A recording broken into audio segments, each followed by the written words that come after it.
मैं यहाँ आए हुए अपने सभी पत्रकार बंधुओं का तहे दिल से स्वागत करता हूँ। मैं समाजवादी पार्टी वेस्ट के इस कार्यालय में आए हुए सभी लोगों का एक बार फिर से इस्तकबाल कर रहा हूँ। हमारे साथ हमारे समाजवादी वेस्ट के उम्मीदवार जनाब रियाज आज़मी साहब यहाँ मौजूद हैं। सबसे पहले मैं समाजवादी पार्टी की तरफ से आपको बताना चाहता हूँ कि हमारे उम्मीदवार ने बहुत शानदार तरीके से परफॉर्म किया और हम लोग एक बहुत मजबूत लड़ाई जीते हैं। और एक बहुत मजबूत लड़ाई जीतने का मतलब यह है कि हमने जनता के दिल में अपनी जगह बनाई है। पिछले 10 सालों से समाजवादी पार्टी यहाँ कभी नहीं लड़ी, लेकिन हम लोगों ने पहले दिन से जब से ये निर्णय लिया, हमारे राष्ट्रीय अध्यक्ष जनाब अखिलेश यादव साहब ने और प्रदेश अध्यक्ष जनाब अबू आसिम आज़मी साहब ने कि हम लोगों को समाजवादी पार्टी को यहाँ लड़ाना है, तो हमने 18 अक्टूबर को अपना उम्मीदवार घोषित किया और कांग्रेस गठबंधन से और अपनी महाअघाड़ी गठबंधन से हमने अपनी ये सीट मांगी और 18 तारीख को हमारे टिकट डिक्लेयर होने के बावजूद जो है हमको फ्रेंडली फाइट करना पड़ा और हमेशा एक वसवसा और कुछ शैतानी ताकतें लगी रहीं जो हमको हमेशा मिसगाइड करती रहीं और जनता के बीच में एक निगेटिव थॉट्स को प्रोसेस को चलाती रहीं कि रियाज आज़मी नहीं लड़ेंगे या रियाज आज़मी कमज़ोर कैंडिडेट हैं या रियाज आज़मी का पर्चा नहीं दाखिल होगा या रियाज आज़मी को सिंबल नहीं दिया जाएगा या रियाज आज़मी को 4 तारीख तक उनका पर्चा वापस ले दिया जाएगा।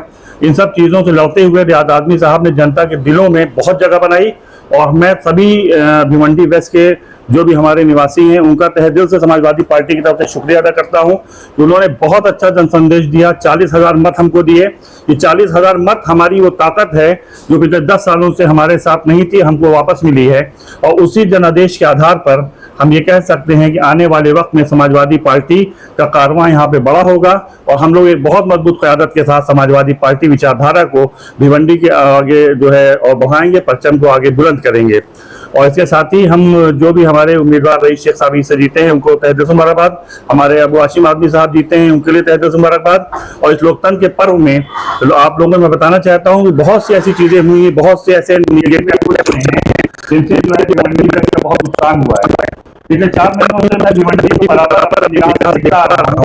कुछ लोगों ने भिवंडी को अगर ये भिवंडी के साथ सौदा किया तो कई ऐसे लोग जिन्होंने एक व्यू बनाया अफवाह उड़ाई कि जो है हम लोग यहाँ पे भाग रहे हैं समाजवादी पार्टी नहीं लड़ेगी और उन्होंने ठेकेदारी प्रथा को चालू किया और ठेकेदारी प्रथा को चालू किया जिससे 18 लोग उम्मीदवार जो कभी लड़ने में फाइट भी नहीं था उसको जो है लीडरशिप देने की बात करी और जनता ने उसको उसके जनाधार को ठुकरा दिया और आज वो तीसरे और चौथे नंबर पे चले गए और 11:30 बजे 12 बजे वो पोलिंग छोड़ करके भी चले गए।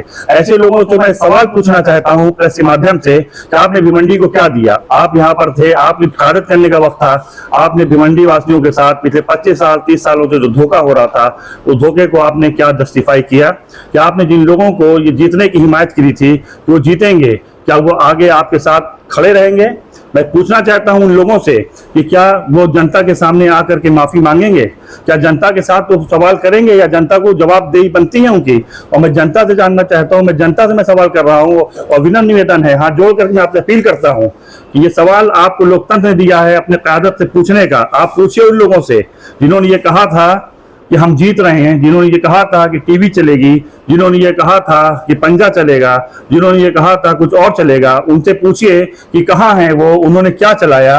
उन्होंने जनता को मिसगाइड किया और फिर भिवंडी को ऐसी जगह पर ले जाके खड़ा कर दिया है कि जहाँ फिर विकास नहीं होगा और फिर कहीं कोई काम नहीं होगा और फिर वही लोग भेड़ की खाल में भेड़िया बन करके दूसरी पार्टी के जो है चादर ओढ़ करके फिर वो 2 महीने बाद 3 महीने बाद अपने मेयर के इलेक्शन में आएंगे। तो क्या उस वक्त भी आप उन्हीं लोगों को सपोर्ट करेंगे? क्या उन्हीं के लोगों को आप दोबारा क़यादत में खड़ा करेंगे? क्या जिन लोगों ने आपके साथ धोखा दिया है क्या उन्हीं लोगों को आप दोबारा वोट करेंगे?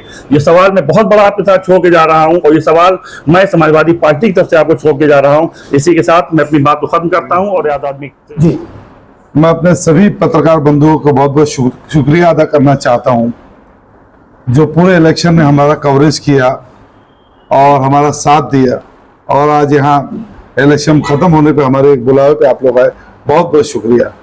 मैं शुक्रिया अदा करना चाहता हूँ भिवंडी के आवाम को जिन्होंने हमें इतनी बड़ी तादाद में वोट दिया। भिवंडी के उलमा इकराम, MDF, डॉक्टर्स की तंजीम, मेडिकल फ्रेटर्निटी की तंजीम, पीस पार्टी और बहुत सारे लोगों का जिन्होंने हमें समर्थन दिया। ये एक लड़ाई थी जो हम लड़ रहे थे सच्चाई के लिए, भिवंडी के डेवलपमेंट के लिए। क्योंकि भिवंडी पिछले 25 सालों से बर्बाद हो गया है, कोई डेवलपमेंट नहीं। हमारी एक वाहिद कोशिश थी कि भिवंडी के अंदर कुछ तो बदलाव है। नहीं तो जैसे आप लोग को मालूम है कि हम बिजनेसमैन अपनी जिंदगी में खुश थे, मगर एक दिल के अंदर जज्बा है कि कुछ तो बदलाव है, कुछ शहर में बदलाव है।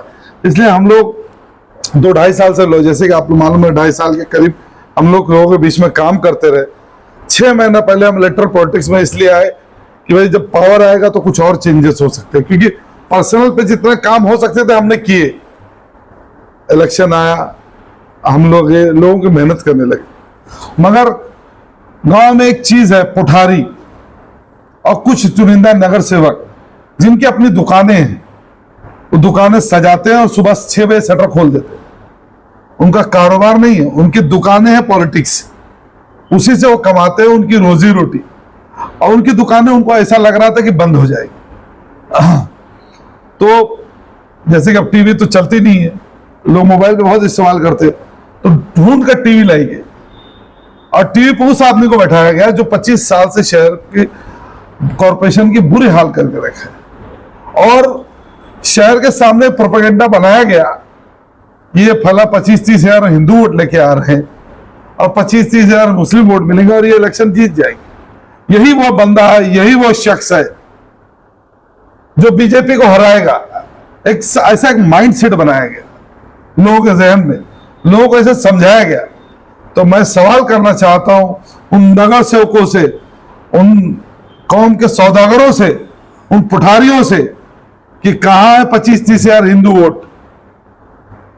ये जो लोगों को भ्रमण करके लोगों को बहला फुसला कर जो वर्गलाया गया तो चंद सिक्कों के लिए सौदा किया गया। आज 57% माइनॉरिटी का इलाका होते हुए आज माइनॉरिटी का आदमी नहीं जीता, उसका जिम्मेदार कौन? मैं आप सबके माध्यम से उनसे पूछना चाहता हूं कि क्या किया। वो हमको बी टीम बना रहे थे, सी टीम बना रहे थे। बी टीम 40,000 वोट नहीं पाती। बी टीम 2.5-3 साल पब्लिक के बीच में जाके काम नहीं करती। बी टीम मेडिकल कैंप्स नहीं करती। बी टीम साल भर वोटर आईडी कैंप नहीं करती। बी टीम लाडली बहन योजना किसी का इलाज नहीं कराती। बी टीम लोगों की खिदमत नहीं करती जाके। बी टीम आती है, 15 दिन पहले दुकान खोलती है, जैसे एमआईएम ने खोली अपनी दुकान, 15 दिन खोलती है दुकान, वोट बटोरती है और चली जाती है। फिर 4 साल 11 महीना 15 दिन बंद रहती है। महाराज लोगों के साथ जो खेला हुआ है, जो बोलते हैं ना कोलकाता में खेला हुआ था, बंगाल में, ऐसा खेला हुआ भिवंडी के लोगों के साथ लोग नहीं समझ पाए। आज जब वो देख रहे हैं कि 39,000 समथिंग वोट हमको आया है, तो वो परेशान है कि हमसे गलती हो गई। मगर गलती कराए किसने? 2-3 महीने बाद फरवरी मार्च तक नगर सेवक का इलेक्शन रहेगा। उन चेहरों को पहचानिए और आपकी भिवंडी वालों आप जवाब दीजिएगा कि इन्होंने क्या किया आपके साथ, आपका सौदा कैसे किया इन्होंने। पुठारीगिरी शहर की जनता बंद कराए, हमारा फैसला हम खुद करेंगे। कोई पुठारी, कोई नगर सेवक आके हमारा फैसला नहीं करेगा। इन चीजों को कहीं ना कहीं हमको खत्म करना पड़ेगा। और हमको बहुत अच्छा मैंडेट मिला, हमारे हौसले बहुत बुलंद है और इंशाअल्लाह हम लोग जितना काम कर रहे थे उससे दोगुना स्पीड में काम करेंगे। लोगों के बीच में रहेंगे, लोगों की खिदमत करेंगे, क्योंकि हम सियासत के लिए नहीं करते लोगों का काम, लोगों की मदद करने के लिए, खिदमत करने के लिए काम करते हैं। हमारा जज्बा है और हम सभी सारे समाज का काम करते हैं। हमारे ऑफिस में नहीं पूछा जाता कि आप हिंदू हो, मुस्लिम हो, सिख हो, ईसाई हो, जो आता है उस ऑफिस में आप उनका काम किया जाता है। तो हम लोग इंशाल्लाह काम करते रहेंगे और बदलाव आएगा इंशाल्लाह। ठीक है, गिरते हैं शहसवारी मैदान जब में उत्तिफ क्या उठेंगे जो घुटनों के बल चले। तो हम लोग इंशाल्लाह दौड़ते रहेंगे, चलते रहेंगे।